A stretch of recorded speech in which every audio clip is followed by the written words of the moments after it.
exercise 12 kan chun zam lenga tun tu mai han group 3 kan ti doni 10 questions hemi hi video lama kan on da cho kan lo thiam lo kha kan lo le zo thina kan soinam lenga text a hian question som li pakwa vel light proof tu roma maro chu question kha ke manin kan thuin kan arrange thaveka kha intana no pangtana zero nam nan lema ang khata chaw ho theilo ho group tinin kan than thanga group 1 le group 2 kha kan zo to group 1 a kan question number 1 atang 8 thang kan da group 2 a question number 1 atang 8 thang bogania group 3 a hian question number 1 atang 8 thang ni to lowin 10 thang kan la to do ni group 3 hi 10 minute tam ani chu ti chuanin group 2 kha rationalize lampang ang khoi khane fraction pakatan lom da kha fraction pakatan kan lo chokani entinan 1 plus sec theta divided by ingamo cos theta polo ta se hei hi fraction pakatan ni kati to ka chung hi pakat anga en ru ta han pakat anga en tu ni chuan solai tuna hei left hand side kan proof ngai hi chu tuna mi hi chu right hand side hi chu kan to chuang ngai khani maya left hand side son chi ta una cos theta by 1 minus tan theta anda ta ni chuan ta hian sin square theta by cos theta minus sin theta lo om le a akara hianin minus om ta om chu hei thil by nia hemi by hemi hin ta fraction voi kha voi ni inkara sin om ta ni mo chu hei chu fraction pakhat lek chong chi ka chu hemi ma group a kan rationalize ang kan kalta tu na mi ang hi in hu chuan LCM la thin tu rani 2 by 3 plus antinana 4 by 5 telomita se hemi ang chi ang te kan cho thin kan ti chuan hei le hei kan multiply a waya kan da tro 3 into 5 kha tan kan da hei le hei hi 2 into 5 kha tan kan da le a 4 into 3 kha helai hi tan kan da ti chuan hei kan cho dan thin kha ta ni 3 5 or 15 na chuak me ta hen dro number pa ngai a chuan khan number pa ngai ni lo join a step up follow tho la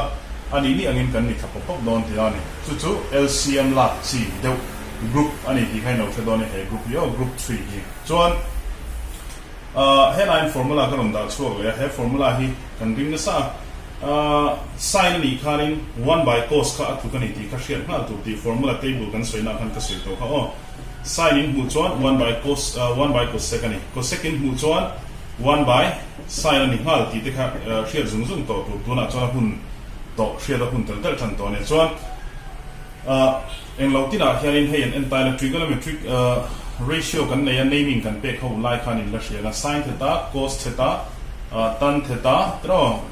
sec theta cosec theta ti te cot theta ti te kha kan hing nei ho paru kha kan nei ta ni mathematics reng la chuan atamber langun tamber manga cho hianin ron kwal chwa dan hi aum du thina thilin proof reng in sin le cos a hian lu pui tum ram la a base le one ya ron ma chana to bu de optimate ang mo chu hey sin by cos auma tan hi sin by cos lan na turina convert dei thea formula kan le he tai hi chuan sec po hi sin mo cos mo lan na chan si zon sak chuanin sec formula han 1 by cos ani hal dei thawa mo he cos kha chuk me ya sec pui kha cosec la hianin sin hi huaya chu chuan 1 by sin ani ta mai ta chu tiang zon cot la hi cos by sin lan na ta chu cos le sin hi hei ron lan na chan si khoya po heran nei ve kan sin le cos ho hian an mani pani hi chu wang chuanin an common deuh bera kha wang khan hruai lu dan kha ngai to tlang puila chon wang do ti kha kan soi lang mai mai sin le cos a mathematics trigonometry kan cho chuan kan proof don chuan sin le cos lampang hoi manga hruai kwal lu khan cho thei dan kha a chuak pa thei deuh bi ka chu ti lo ko chola thei tho thina maro chu kha kha ngaya nei kan tum thin do ne ole hei kan chun zom ha lang LHS hei lo ni ta hei cho kan tum tur kha ni ta tuna ka soi zo ta ang kha hei cos hi chu in hunga cos theta chu lo la cos se chuan helai point engma khoi lang lam lo tai la sin square theta ni ta hei hi cos theta minus sin theta sin le cos an lang thupa he ta hian ot deuh pakha do ma chu sin le cos in hei hruai lu kan tum ve do ni chu 1 minus tan aya takin kan replace na chu sin by cos khan la lu tai la sin le cos an lang ta sup mai hei kan chua ti tu po ka sin le cos ni shuma ti chuan ta hianin han en tai la cos theta hi la omanga chunga hian an huai bor tak hi hei chau hi kan la sang dei sin ingri ru pon lo la sang ve ula ถ้าเตียงอันนี้ตัวชดให้ยันรูกินวันอันนี้เวถ้าว่า LCM หลักให้ลายให้ง่ายโดนตานี่ตรอจู่ๆ cos 1 is หัวขัน cos เทตาเนี่ยงะให้ลาย cos 1 cos 1 is cos เนี่ยงะ minus จู่ sin 1 is sin อันนี้โดนตานี่ข้ามีข้าให้ลายชูมาแต่ LCM กันโดนนี่อัติระขัน fraction ปัญหาหน่อย minus มาโรจู่ LCM อินก็ลูกปุ้ยหันแล้วว่ากันเสียมเริ่มลกกันนี่ตั้งเจ้าเตะฮีเสียมเริ่มลกกระดูกตีนั่นนี่จู่ cos 1 is cos cos 1 is cos minus ให้ตัด sin 1ให้ตัดอมเบถ้าว่า sin ตรอส่วนให้ลาย minus จู่เราอมเสีย sin square เทตาอันหัวข้า cos เทตา minus sin เทตาข้าเราเริ่มมีบอกเสียให้จู่ส่วนให้เตียงจีส่วนหัวยาเตียอิน double division 2 3 by 4แต่เรานี่ส่วนให้ตัดลิงก์โชว์ได้ถึงกันที่2 into 4 by 3ตรอเตียงเดียวกันให้ตัดลิงก์โชว์วันกันนั่นวิธีตาวละ cos เทตาสี่ละยันให้ฮีเลนดิ้งอินหลังโชว์ว่า cos theta divided by cos theta minus sin theta นี่ตานี่ให้อารมณ์เลนดิ้งโชว์อินหุ่นเทียมมั้งให้มีฮีมั้งส่วนตาเห็น minus ให้จุลง่ายเลยเท่าเสียcos theta minus sin theta เรามังอ่ะส่วนอันจุงหิน multiply ได้ละ cos into cos to cos square theta เรานี่ตาอันหัวเราจุงจุ cos minus sin ข้านี่เวทเท่าตานี่ cos theta minus sin theta นี่ตา minus ตาเฮียริน sin square theta cos theta minus sin theta นี่ตาอะไรมันตัดทุบไม่หน่วยที่อันนี้อังเชีย LCM หลักค่ะ LCM หลักแรงเห็นอันหน่วยอันนี้อันเทียนอันหัวมันนี่อ๋อเขียนไม่ตัวจู่อันหัวหินเราอันส่วน LCM มันนี่ง่ายไหมอ่ะตรอส่วนอันจุงปกข้างง่ายเสียงง่ายเท่านี้ทีนะส่วนตาปอยเห็นอันหัวหินเสียงง่ายไหมอยู่ละให้เลยให้อินอังอันนี้ตาcos theta minus sin theta หันติดตบไม่รู้ละส่วนอันจุงปอยง่ายให้เลยให้เสียตบละ cos square theta minus sin square theta น้องนี่ตาที่ส่วนอันจุงฮีหันจิกตัวเลยจุงตักฮีอี a จุ cos สังขารง่ายเลยอี b จุ sin อันนี้ a square minus b square form นี่น้องตา a square minus b square เราจะรันส่วน a plus b a minus b ขันตาตรอให้อันนี้ส่วน cos square theta minus sin square theta a plus a square minus b square นั่นก็เป็นส่วน a plus b a minus b ก็ได้โดนส่วนa cos เลย sin เจ้าค่ะ a b นี่ตรงนี้ตัวส่วน a plus b ตรอส่วน a minus b จุ cos theta minus sin theta ขันทำไมตาอันไว้ค่ะ cos theta minus sin theta นะผมจะบอกว่า cos theta minus sin theta cos theta minus sin theta อันนี้นะcancelละอันนั้นบางทีcos theta plus sin theta จู่ๆกัน right hand side กันนี่แหละที่นี่นะนี่จู่ therefore LHS is equal to RHS ค่ะ question number 1มันสำเร็จแล้วตันกันเราดิ้งตัวนี้อ๋อแล้ว question number 2กันเราที่ไหนงะ group 3ตันhey fraction ปัญหาเท่านั้นเราได้การ plus อมเลยหมดทิลปัญหาออกมาตาเลตันออกมาการ hit plus อมตาส่วนถ้าเราไปมาใช้มีมากันเพียงคันอินไซน์และโคสลำพังบุกอันเฮร์ลูปุยและตุ้มไตนะเฮ้ยตันอินหมดเลยตันฮีคอยนั่งลำกันตุ้มเลยรับตัวนี้ดังเขาจะมีจุงไงที่เสียงไม่ไตนะโคสเควร์เทต้า1 minus ตันตักอายเฮียนตันฟอร์มูลาไซน์และโคสวันรูเบทีนะครับตรอไซน์เทต้า by โคสเทต้าตรอส่วน plus ตาเฮียนไซน์คิวพอเรามังอ่ะเทต้าตาเฮียนไซน์เทต้าminus cos theta ดังเขาจะง่ายเสียเวกตัวให้เจ้าหิทักตัวนี้ชุดส่วน cos square theta เรามังอ่ะให้ตัก LCM กันละเลยส่วนอินทรียมตรงกับทั้งอินก็เสียตัวเราไม่อัน cos 1 is หัวส่วน cos theta cos 1 is theta เห็น cos theta minus theta sin 1 is sin LCM หลักตามป้าง่ายขั้นไหม plus ต่อส่วน sin cube theta sin theta minus cos theta อีกขั้นอีกตานี่ส่วนให้ฮิเลนดิ้งเลตายให้ตาคันcos square theta สี่ละยันวันเลตโชว์เซ cos theta by cos theta minus sin theta คันเราตา plus ให้เรามีส่วนง่ายเฟกsin cube theta by sin theta minus cos theta ส่วนให้เลยให้ส่วน cos cube ประชดเลยสิcos cube theta อันว่าค่ะ cos theta minus sin theta เราตาส่วนนี้ plus ตาเห็นนี้ sin cube theta by sin theta minus cos theta เฮลัยตักฮี LCM กันลักตันเลยตัวส่วนนี้ fraction ปนิตาเห็นมาเราจู่ thil boy thak na ta chu ta hian cos minus sin ani ta in sin minus cos ani ta ni hi ani anga moti lo tu ni ang to lo ni hey 5 minus 2 le 2 minus 5 hi ani nang lo ni 5 a 3 by 3 chuaka 2 le 5 50 minus 1 minus 3 chuak ta tunga thili nang lo ni ti hria tu chu hey hi cos le sin kan le kanga ni mai lo ma ti ngota ta hian cos ka danga ta hian sin ka danga ni mai lo ti ngot khain i thak ngot thiang lo i thak chuanin cos in minus nei thin ka plus nei dei lo na sin in plus nei thin zo ka sin in minus pe ti na ni ngot do na chu bang chuan khati hep nem pok kha arem lo ni ma se rem lo chung chung in ati thei lui la om ta chu helai cos minus sin ang chen hein da ru ni pon cos theta minus sin theta hey polynomial structure ang ka soi to a position in thak to panga ma se assign open to khata hen minus in thak chuan a pona bracket kha minus plus r minus cos tho chuak le theta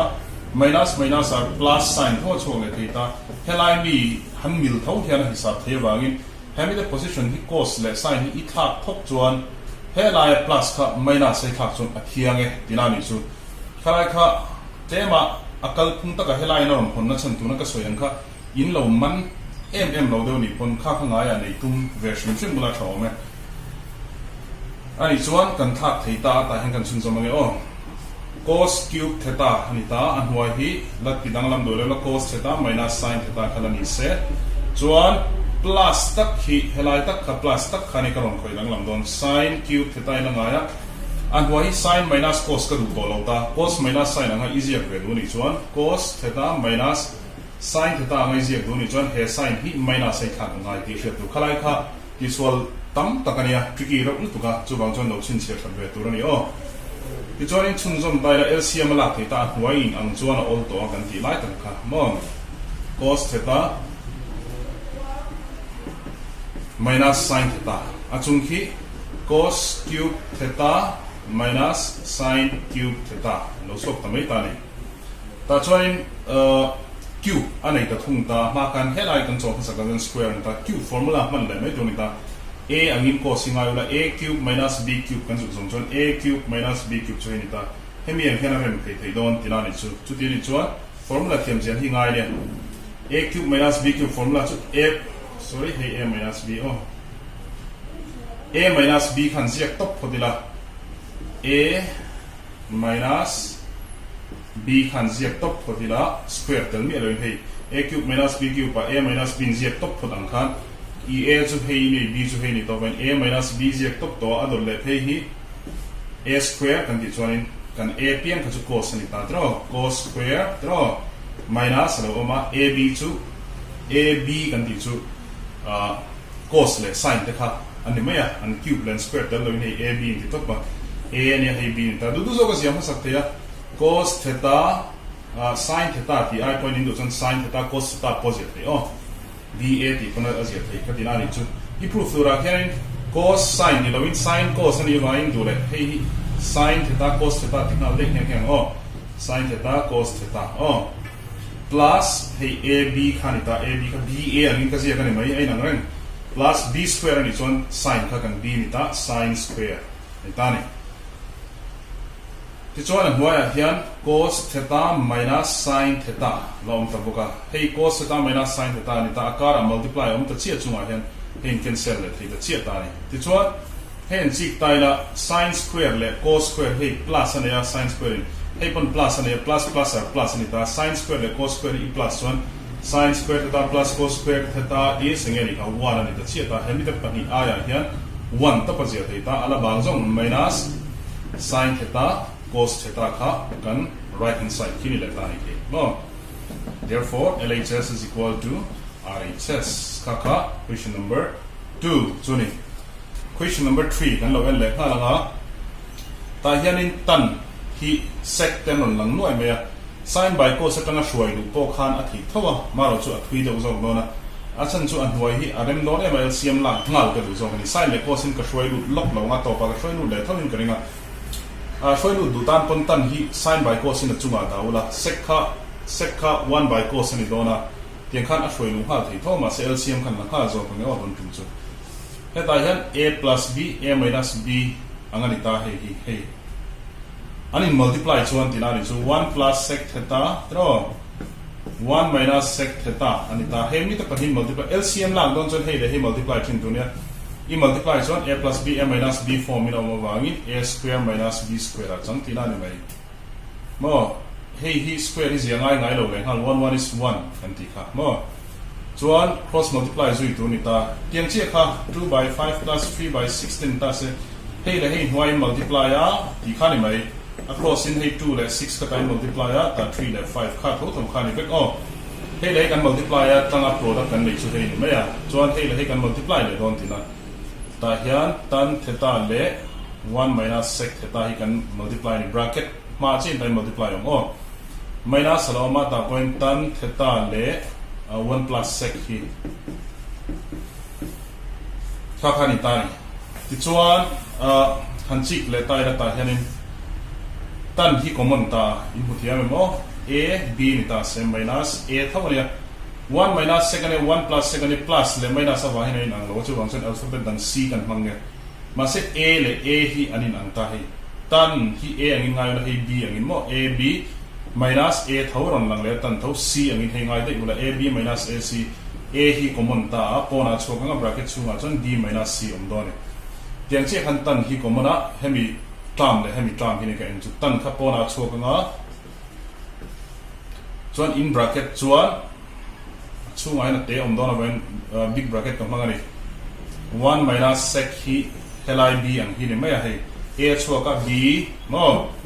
minus c ang chu hei ta 1 plus sec theta kha kha LCM kan la le te phoda ti chuan hei tak hi 1 le sec square in link na lai kha hemi in relate kha helai hi ni du hel ta yo maya maro chu anon herdan hi 1 hi wada theta se sec square bula hian minus 1 in over pay don ta hi 1 hi he ta over pay chon tro chuan tan kha hela ma china bang to don ta he thil em hi ron ti lo to ni sec square minus 1 ne ma se tai 1 an jiang sa sec square in minus in peso ko 1 minus sec square ania ta chon 1 in minus ne ya chu wang chon 1 hi over pay a ti ang zong lo zo pin ki sa tu mang sec square hi het la main la let ta se 1 bula hen plus ne sa ka minus in on kala tan square ne hian position hi in thak zo kan ngai la sec square hi plus kha minus in on thei chon 1 minus sec square ania equal to tan square le ma phe che chon minus tan square ni ta chi tu mani kha kha unrelation in man don khan 1 minus sec square ka film put don minus tan square zo kha la lu fu tinani chu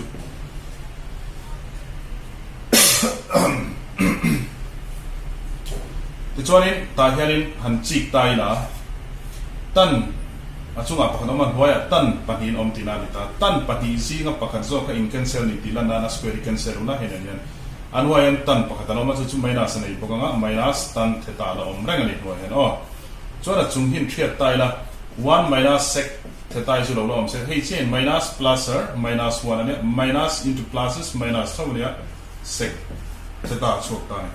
1 hen plus ane 1 in minus ane minus plus or minus 2 ne 1 le 1 hi anin minus 0 nia cancel tai la tro om to lo ni chuan a chung pani hen sec le sec hi an oma minus even kinga minus minus or plus ni ta tamin an ni ta ka vai sec in sec le sec chu kan plus non ti la ni chu minus minus or plus ne sec plus sec chu 2 sec theta ni ta mai ta tro ma se minus kan kena ngai ta ni chuan an hoi hian minus tan theta lo om bokanga ti chuan sin hi cancel thei ta chi ta ni ti chuan helai ta ka hianin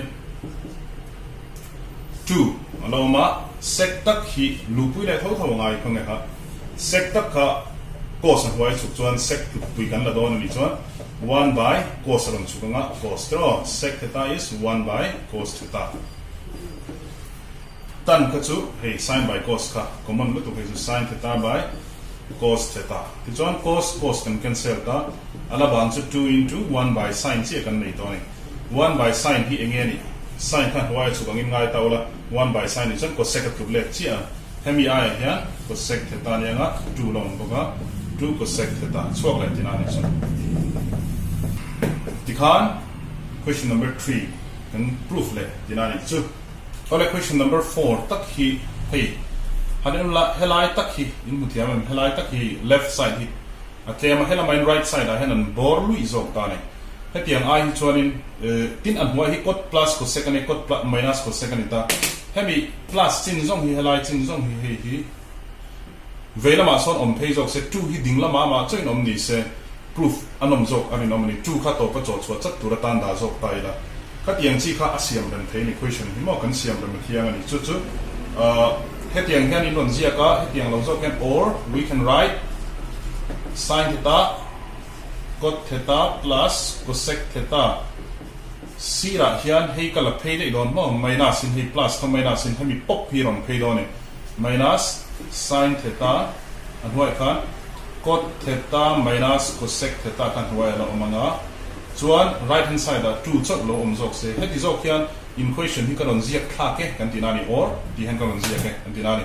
ti chuan proof kan tum tananga 2 hi cho chot tum jok ka kan da tinani chu ani chuan kan LHS chu hei hi ani tani thunga hei jok hi kan LHS chu ni ta right hand side da 2 hi cho chot kan tum le do ni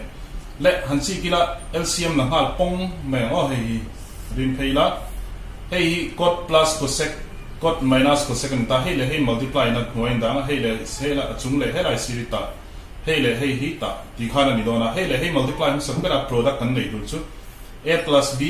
a minus b angin ngai hei cot an langa cosec an iwangin ani chuan a plus b a minus b chu a plus b a minus b chu a square minus b square nom dona I a chu cot ani I b chu cosec tro a square minus b square hei le hei cross le ta hian sin theta multiply by om tina o cot theta minus cosec theta tani gata minus lo oma ta hian hei le hei ni le chon sin theta sira hian cot theta plus cosec theta mo chuanin an huai hin chi le lok ta ila cot square minus cosec square tak hi ni ta ni hei hi hei le hian anin hei nim nai khop maya ma se cot square hi wala phei ta sen jon cosec zia ma sakania cosec square zia ma sakania cot square kha anunga jok minus in ava om khan 1 kha an tu le chi thei don tina khan ta ma se tu nai jon cot hi zia ma saka tanga cosec square kha zia hunga tanga minus nei le ta jon cot hian minus nei kha ti ngai la phei chuan mo chu tiang lo deuh ang chi jon cosec zo ki la phei tai la cot bula hian hei cosec hian plus ania cot sira hian minus in on kal ta se cot square theta sira hian cosec kha minus cosec square theta in on kal se 1 hi dinglama phei chi ase minus 1 chuak chi thei tinani chu hemi ang chia irem chuan hei hi minus 1 triplet anai tinani chu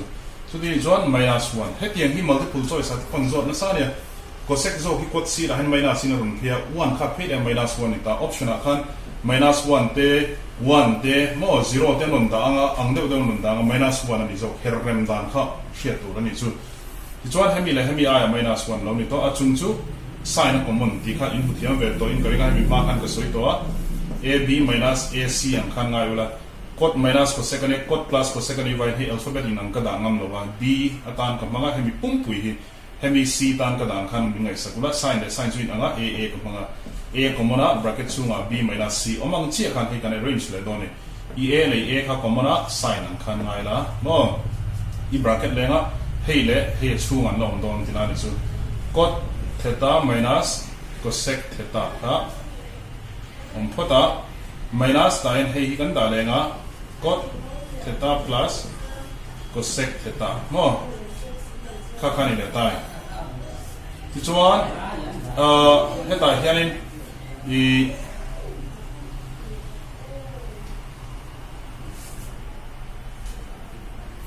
heta hianin sin hi lo la om ta se sin hi lo manga an huaya 1 om chon zia ngai lo mi in ti khamai na sanai chon zia la ngai ve tat o chuan bracket chung in hong dar tai la cot minus cosec hi chu lo la ziak tai la cot theta minus cosec theta tro chuan hei minus plus r minus cot ani dona chuan minus plus and minus cosec theta ni dona ti kha lo chuak ta ni chuan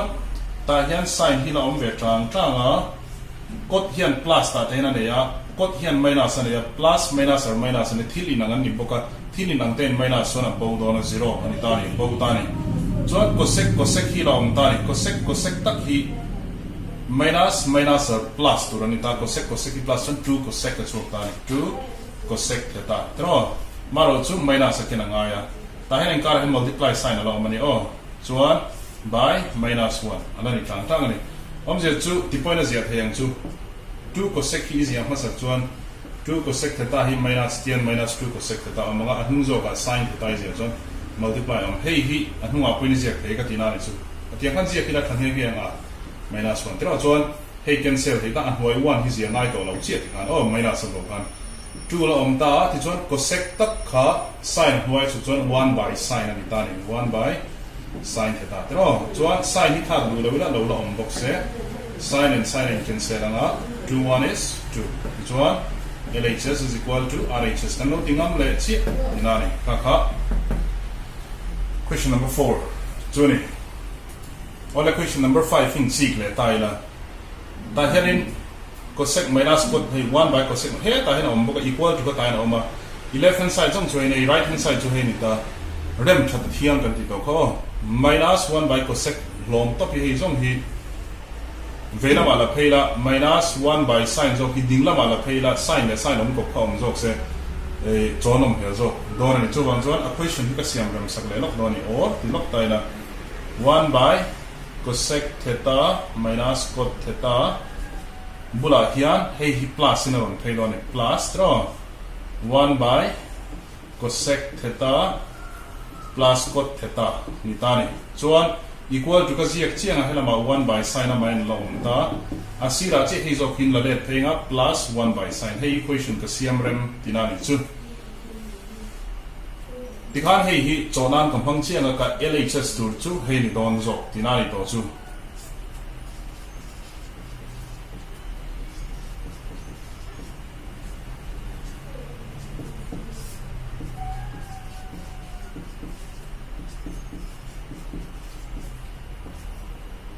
tikhan left hand side chu he ni ta right hand side he zong hi right hand side ni ta he cho cho kan tumang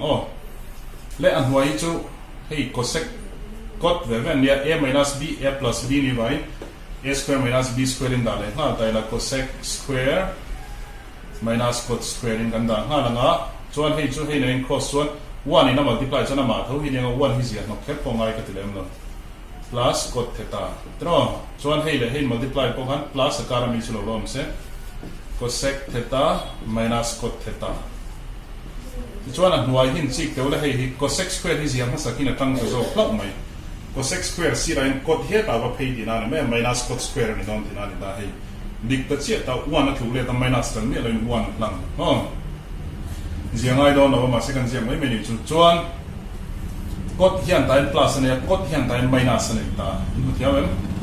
in ang ania plus into minus or minus ania in angai minus 1 above le don 0 ni ziang ai dawa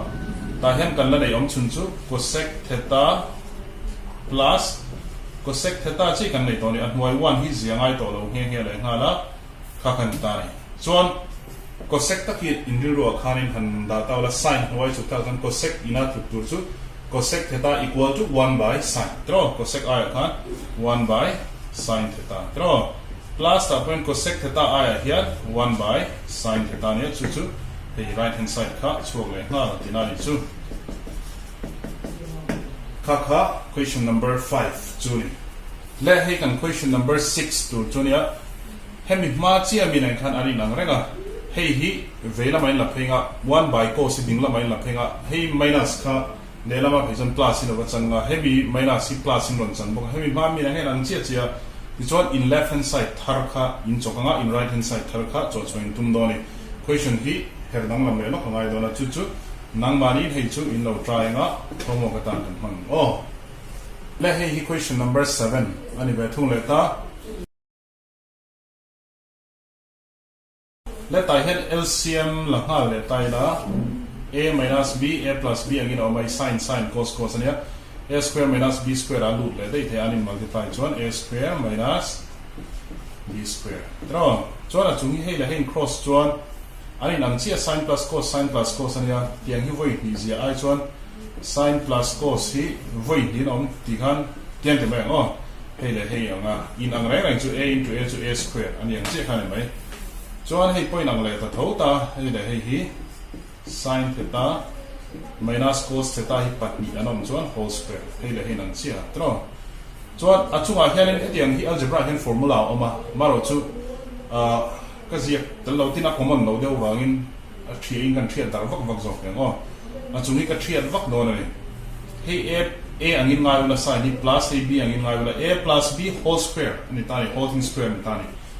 a plus b whole thing square chu common na tu a square plus 2ab plus b square ti hani mai hi a zel hi b zel khani ta ani chuan a square plus 2a top square ta lo in b top le a square plus 2ab plus b square chu cos ane cos square theta mo chuan hei poi ka thiat le vak don plus ane hei hi a minus b whole thing square whole zok zel khai whole thing square mo a minus b whole thing square to a square minus 2ab plus b square awi a ne hei b ne a square minus 2ab plus b square cos square theta ani tani dar phei hum mai ni hemi te train helai thleng hi ne hemi te train helai tang helai thleng hi ni ta an wai chu tingai na om lo sin square theta minus cos square theta khalo lan ni wa se chuan a chung hin chi te la hei ta hen sin square in hunga he tai cos square in hum boka sin square plus hi le hi chok de ula sin square plus cos square equal to inge 1 ani tro kha 1 a choka hei le he ne sin square plus cos square thau yang ni le 1 thau ni tro ta chon 2 sin cos ani ta po 2 sin cos ani plus ani ya minus ani ya 2 sin cos plus into minus is minus ta ani ang ve ka ni hei 2 sin cos and plus minus or minus and so thil in ang chia in minus so a bowl at the dwok ta ni hei tro and is sin square plus cos square 1 and sin square plus cos square 1 thau ne plus 1 ta 1 plus 1 so 2 chuak de do na chunga hian 2 chuak de me ne chung chawa hian 2 chuak tok mai so dan ka soino le mo sin square le cos square hi 1 ani phata sin square le cos square ka 1 thau ne hei le hen bo de si ni chon 1 plus 1 chu 2 ni tai hi lo to ro ti chuan hei he lai 2 ang de chu tai kan han nei vel ta tak chuan hei hi cho fak thei ni ta hei kan cho chuan a thui du lu tu ka hei ka boy khat to ke po kan chok a chuak thei do lo mo kan ti thleng in ma se to paron chuak le lawa maro chu kan zir tir tu pakhat kan tho pui senior teacher sari na kha kan han cho tir china kha han all sam tu wina rong chok chuaka khalai khanin khami ka ring zui ta tha ka ti khop maya a mut chaka thiam boka ni kha mathematics thiam lu tu ka nia chu ati dan chon ka ti don ani ta hian ti hian rom ti ni mo avai mai hian cos square in rom divide thok maya enga tinge cos square divide thok kan thum ti chuan aron lang lon men cos square theta 2 hi divide kha kan soi fo ong khan divide vec chuan thi la thiang vec pakhat ti na ngang thai man vec angai ti ka sei tam to voi tam sin square po hi cos tho in rom divide le ta cos square theta in no minus cos square po cos square vec in rom divide le ta om je chu helai mi zong zong ho hei cos square in divide hei po divide vec ti na ni chu hei lo ni ta ni ti chuan hei ya nge tang kai na aron nei kan ti chuan han sik tai na 2 by cos square ni chuan 1 by cos kha 1 by cos theta kha cos in hoya chu kan khan ngai to la enge tuble che don second tuble che ni tro kha chuan hei 2 po ni se entina 2 by cos po ni se 2 second ti hal ve te ni chu ti lo te po chuan tian ti hal tang he tian ti zok tai na in che thiam na chuan 2 into 1 by cos square ti pon du chuan kala da le thei hei hi helai chong hi ne ka en 2 kha si rai ka da chu ka into 1 2 into 1 chu chu ga nge thong 2 ni ai nang re ka ti khen ka pot sang mai be ni thili nang re kan ni chuan an huai hi sin by cos ka tan ani ta square an nei pon apply vek thea sin square by cos square ka tan square ni don ta hei chuang ha ta tak mai hei mo minus hei cos square ka cancel khan 1 ani ha ta boka hei ron chuak thup mai ti chuan hei 2 lo manga 1 by cos cos kan hoi chuan second to let chi ta boka square ani pon man te kan ti ka sec square ta nia he ta ya tan square theta minus 1 kha chuak der mai ni hei LHS is equal to RHS chu chin chia ve de ngai he question ka cho pian hian chu ka soi china ka soi kha sa kha ka chuak ji ale hala ama cho dan kha tha hi ka dilu tu ka chu ti lo po chon thui de na cho the he I step sari don in la thui de ni chu bang choni hei hi kan ring mai nga 2 hi cos square in divide nga hei po cos square in cos kan divide theu na chan chu an en ran da na kan en ran kan tan square chuak don ti kham hang mai ni sin hi tan in a divide cos square divide che kan sin by cos chu tan ni ngala he cos veka divide le khanin 1 ani don ti kha alam ha to vek mai ni ti chuan 2 hi cos divide khan sec ron chuan a chan san nei le buka chun ta rin kha wang kha tangkai le tu kha kha ngai lo nei tum ve tu ni o hei hi lo chin sia do tha wala hei question number 8 kan chun zom lenga hela hianin hanen taila thami bracket chung hi LCM la theita hela po la theita ni tro chuan hei kan target tur kha alo ni don boka chuan sin square le sin square le sin power 4 la ta hianin sin in hei kan lu pui ma sa chin lo kanga 1 plus 1 by sin square theta by cos square theta ani mai ang chu kan thia thiam mo tan square chu ka khoi dang lam phot ani chu tan kha sin by cos ania square ta jon square ta ve mai tu ni ta tai poi 1 plus 1 by sin square to la chu cos by sin tro kha cos square theta by sin square theta ka soi fia vak to lo nga hei le ling chuan 1 plus cos square by sin square ni ha do ni hei chan chu hei hi 1 by ain cher chuan jon 2 by 3 ta ni ta se hnuai khan hei he ta hen le ling chuan 1 into 3 by 2 lo ne nga 3 1 is 3 chunga 3 ni ha do la khami he la ya hemi ta 1 hei le ling vel kha ka shortcut ani do ber chu chuan hei po hi 1 plus sin square theta by cos square theta tro chuan LCM han la tai la sin square 1 is an horizon sin square ani ta meta sin square 1 is theta po sin square ani la plus ta and cos square tro cos square theta 1 oma chuan helai po hi LCM la chuan cos square hoi amanga cos square 1 is cos square plus ta and sin square 1 is sin square kha kha ni le ta ti chuan sin square plus cos square ka formula han 1 atu ti kan thia chunga hen 1 to pran chok mai sin square along ta multiply by bracket ka and multiply omani o he poi cos square la sin square in bel thim thim chon 1 tho khani ta chunga hen ti chuan cos square kan thai to khop maya he sin square la he la om ta ni he mutia manga chuan a chung kha 1 is 1 ani maya sin square into cos square chu sin square cos square ani ta ni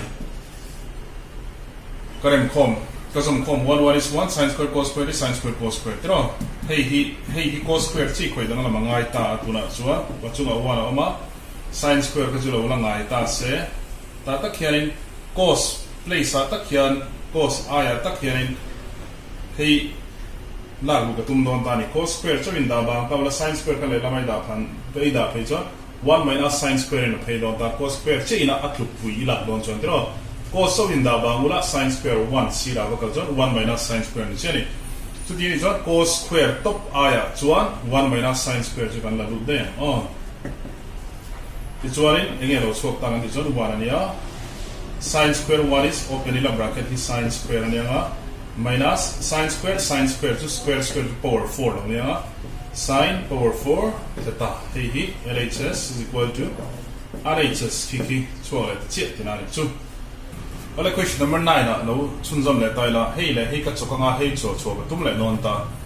hei sin le cos ka non lang zel mai ni cot le tan atang hian cot le tan atang khan sin le cos lu pui dan kan ngai ko le ngai ta cot kha in thlang in cos by sin ani ta draw cos theta by sin theta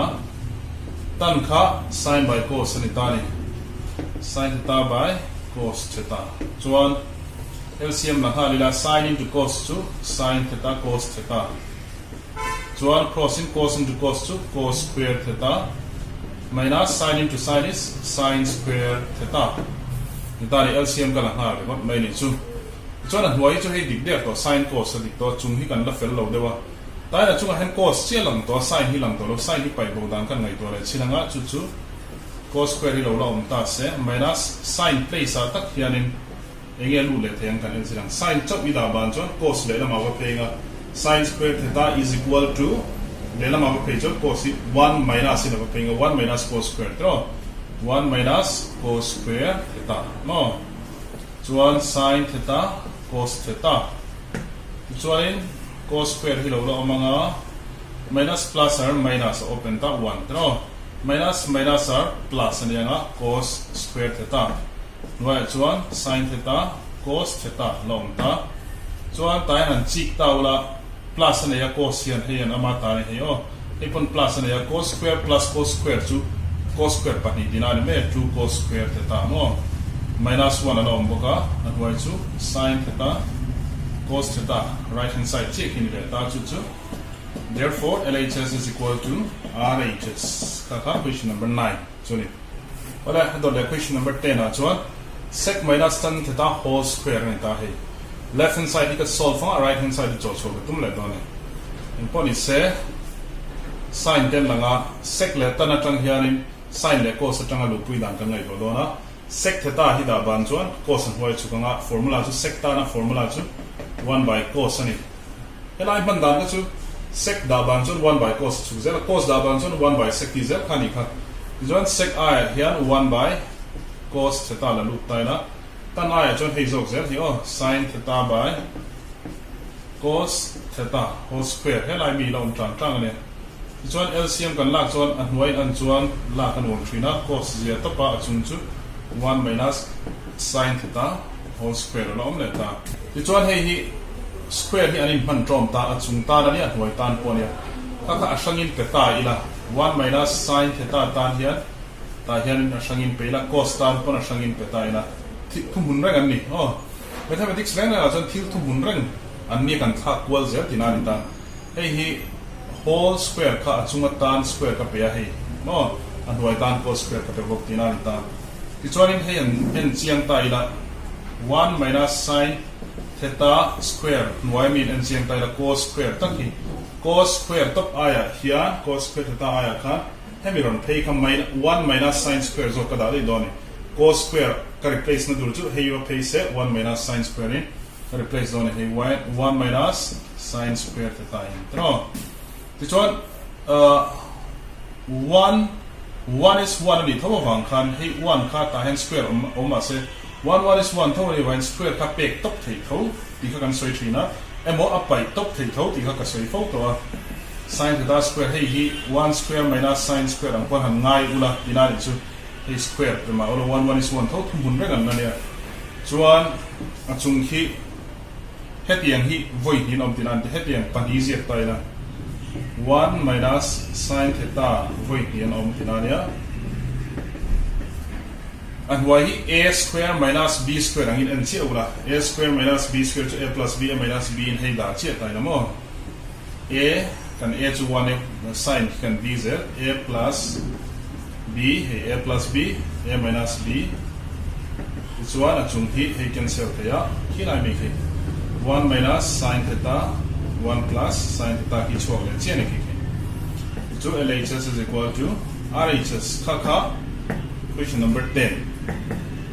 heng ho hi ilo zero vela nga so mo omani